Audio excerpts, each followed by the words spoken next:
I was talking with a PhD from McMaster, a woman, Thailand's first ordained monk.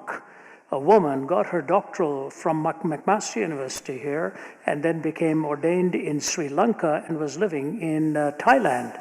I had about 3 hours with her when I wrote my book, The Lotus and the Cross, Jesus Talks to Buddha. And I asked her, who is the best expression of nirvana in your way of thinking? Who has attained that nirvana, or what you talk about in the Eightfold Path or the Four Noble Truths? And she said, I would say it is the Dalai Lama. The Dalai Lama is the best exemplar of what this is all about. So I said, but in your philosophy, to desire something is short of nirvana. The goal is to not even desire. That's actually what nirvana means. You cease to even will or to want. She said, that's right. I said, can you tell me why he desires the liberation of Tibet? And she just looked at me. She said, can I say that he chooses to? So I said, you're telling me that he's choosing to do something that is hurtful for his journey to ultimate spiritual nirvana or moksha, whatever. She said, we don't think of those questions. So then I said, in the second aspect of your philosophy, every birth is a rebirth. That's right. She said, yes, there's a reincarnation. I said, starting back from now, you move backwards. You've had a finite number of rebirths. If you start from now and move backwards, you've had a finite number. She said, I agree. But if every birth is a rebirth, then there had to be a first birth, if you've got a finite number.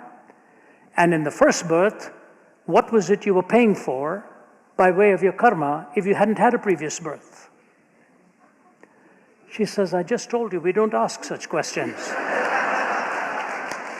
There are so many unanswered questions in this idea of spirituality without God.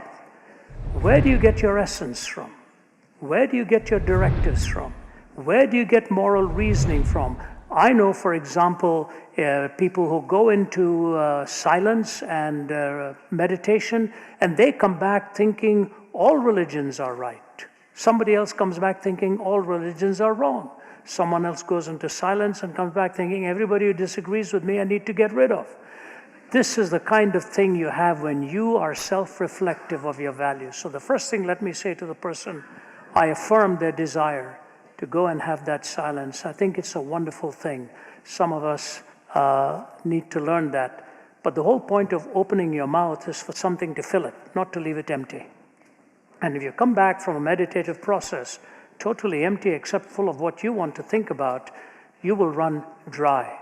Sooner or later, you need an input of ideas, or there will be a bankruptcy of expression as well. And when God tells us that we are created in His image, that is the best compliment He has ever given to us. There's a song in Hindi, Na main Bhagwan hu, na main shaitan hu, duniya jo chahe samjhe main to insan hu. Those who speak Hindi would have understood that. What it says is this, I'm not God. I'm not Satan. I am merely a human being. And if a person goes away on a silent retreat and comes back thinking they don't need God, they've actually become God, which is the worst kind of delusion anybody can ultimately have. We need to cast our cares and our lives upon Him.